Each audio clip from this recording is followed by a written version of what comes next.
Alright guys, so here we go. I'm going to show you a quick overview on the lesson that we talked about in class here a couple days ago, talking about the Mondrian stylized landscape. First thing that you want to do is find a photo of a landscape. You can use one obviously that you already have, or of course you can always go on and find some stock photos. You want to find some royalty-free stock photos. These are ones that are open and easily able to be utilized by us, the graphic designers here. So I'm just going to go ahead and type in landscapes. Let's see where that takes us. Alright, so all of these here are basically free to use for our purposes. I kind of like this little city on the rocks here. That's pretty cool looking. So I'm going to go ahead and download that. There it is. And I'm going to save it. And I'm going to go ahead and use it for, or go ahead and open it in Illustrator. So here we go. Alright, now remember, for the sake of our project here, we were talking about Piet Mondrian, and that's kind of his artwork right here. So as we're going along, think about his history. He started off doing realistic artwork, began to abstract his artwork down, thinking about the basic kind of horizontal and vertical that make up those kind of abstract pieces, until eventually he ended up in this, what's called neoplasticism style of artwork. Lots of kind of primary colors, grids, graphs, charts, that whole kind of vibe, almost like a weird Excel spreadsheet document. So we're going to go over to our Adobe Illustrator. Here we go. And I've got this picture loaded up in a nice little layer here. I'm going to go ahead and lock that layer because I don't want to mess anything up at all.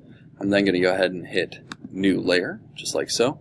And I want to create a grid. And you'll notice that over here, right next to my square, not my square tool, I don't need that. That would take about 18 years too long. Oops, see, look, I'm messing stuff up.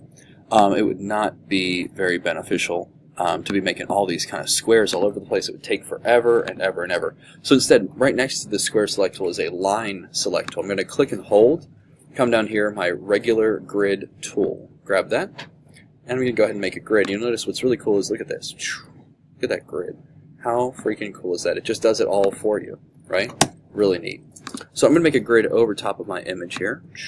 And you can make it however you want to, but to adjust it, I need to use my arrow tools, my arrow keys down on my keyboard, up, down, left, right. And you'll notice that every time I hit left or right, it's making more cells, either top or bottom right there. Okay?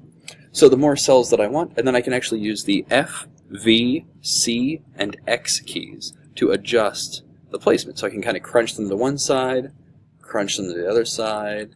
Kind of like them over here. That's pretty cool. And then my F and my V, I can crunch them kind of wide, or maybe a little bit more like that. Crunch them up top. And I'm going to add some more cells as well.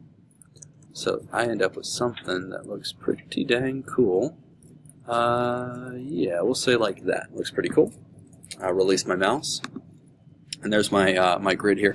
Now, right now, it's really imperceptible, and the problem is that notice that my stroke and my fill colors are both slashed out, so I need to color my outline. That's my stroke. I'm going to color it like a neon green just so that I can see what the heck I'm doing. And there's our cool chart. And again, you'll notice it's not perfect. It doesn't have to be. I can use my white arrow tool here, right? My white arrow, that's the direct selection tool.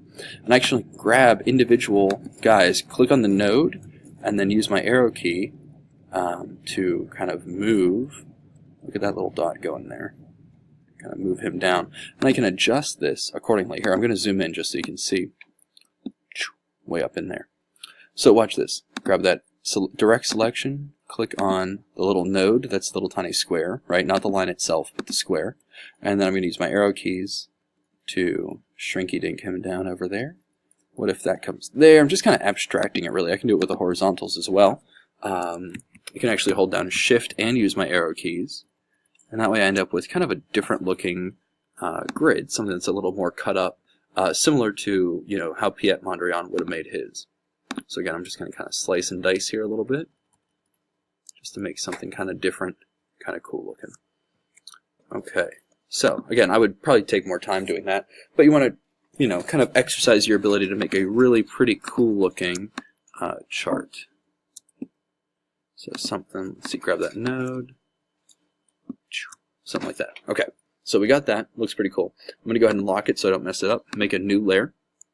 And now I'm going to go ahead, I'm going to use my square, or my rectangle tool, excuse me, my square tool. And what I want to do is this. I'm just going to use lime green for right now. That's absolutely fine. We're going to change the colors here in a second. I'm going to turn off the background image so that I just have my way cool chart. And all I'm going to do is go through and make rectangles inside of these squares, or rectangles, I guess. And you can put them wherever the heck you want to. Probably make a little bit more than you feel necessary. Let's see, maybe one here, maybe one, how could I do one side by side. Okay, that's cool. One over here. Really, again, like I said, take your time, make them however the heck you want to. So I would make a whole lot more than I am right now, but for the sake of argument, let's just pretend this looks pretty good. So something like that, right? Now, you want to think about our color wheel that we talked about in class, and you want to think about, do I want a triadic, or do I want a split complementary color scheme? You want to use 3 different colors. So for my case, I'm going to do a triadic. I'm just going to grab the primary colors. That's kind of the easiest way to go. So I'm going to go ahead and click on these squares, and I'm going to change my colors. So again, primaries, of course, are red. Looks like, let's see, blue and yellow. Those make up my primary colors. And I'm going to change all my little squares to match that color scheme. In fact, I can actually make things a little easier. I can go ahead, grab this little eyedropper tool, right? And I can change it. So watch. Select him, eyedropper blue. Done. Select him, eyedropper red. How about him? What color? Eyedropper yellow. Pretty cool. And let's do another red. I think that's pretty fun. Okay. Donezo, right? So there's my primaries, and again, I would definitely make way more squares than I'd actually feel any need to. Okay? So there's that. Now, next step, we want to go through and want to make these see-through, right? So the easiest way is to select everything. I could also do Command A. That works too. I'm going to go up here and drop my opacity down. 50% is just fine. Turn that back on, and look at that, right? Look at that.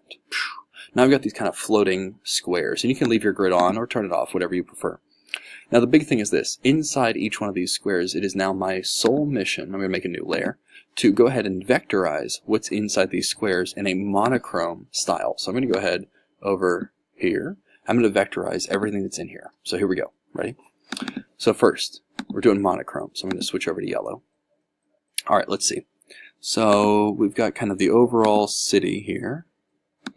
Just going to go ahead and do something like this. And I'm going to go kind of chunkified. Feel free to do way more detail than I am. You probably want to use your Bezier curves and everything too. Use that old Alt option to bend my lines. Nice and simple. There we go. Right? It doesn't have to all be in one. Watch. Let's say I mess up. Ugh. Right? Horrible. So I can go back and do another shape over top. That's alright. Just like so. Easy. Okay. So there's my kind of generic shape. So I've got kind of the background and foreground. Let's see what else I do. I'm going to go ahead and lock, turn off my eyeball. And let's do another round. This time I'm going to do, let's see, just the city. So we'll ignore the grass and everything, right? So it kind of comes down again. Take way more time than what I'm doing. Okay, so let's see. Cut across, up, down, everything that's the man-made building. That's what I'm thinking about. And it comes way over here, and then I've got kind of my Bezier curve in there. Alright, coming around. Something like that. Right, so there's just the cityscape. And then I can even keep going and make as many layers as you feel necessary. I'll do one real quick of just the windows. I want to do that. Just the windows. So one. Cool. 2. And so on. So you get the generic idea. I would definitely take my time. Now what's neat is this, right? What's neat is this. I can take this square that I already have from before. I'm going to unlock all my layers. Take this square, instead of making him 50%, let's make him 100. But we're going to make his yellow super light yellow. We're going to really tint it, right, adding white to it. Right, there's that. Now, go ahead and grab this guy. So he's kind of the grass, basically. So we'll make him kind of a, what do you think, like a darker yellow for the grass. Okay. Grab this guy. Now he's the building. Let's see, whoops, grab that building, and let's make him what? Let's go this way. Yeah, cool. Okay, okay. Now we're getting somewhere. Let's change that color as well. So we're staying all within the hue, but I can add as much intensity or whatever else I need to in here. Maybe my windows, we'll leave those kind of yellowish. That's pretty cool. This guy here, I think he goes on top, actually. I'm not sure. Oh, of course, he was attached. So let's go ahead and attach him in as well. There's that. Okay. So now I've got myself kind of this vectorization, and it still fits within the overall cityscape. It's just a little bit goofy, a little bit different looking, right? I'm going to do that to all of my colored squares, monochrome, all my colored squares. You can, again, leave that grid on or take it off, whatever you want. Whenever you're done, you're going to do export as a JPEG, and this is the image we're going for. So we're using triadic or split complementary and monochrome to complete this Mondrian realistic landscape. The last little tidbit you may want to do, I can actually grab onto my image right here, and what's nice is I can kind of play around with this particular image in a lot of different ways, right? A lot of different things I can do that actually change and alter him, right? So let's see, for example, what could I do? Well, I could go into edit colors, I can do convert to grayscale, and magically it does it. And now all of a sudden these colors really, really, really start popping, right? And so that gives me a little bit more to kind of work with. All right? So that's kind of a quick overview on this particular project. If you need a little bit more help with it, give me a holler, and I'm happy to help you out. All right, thanks. Good luck.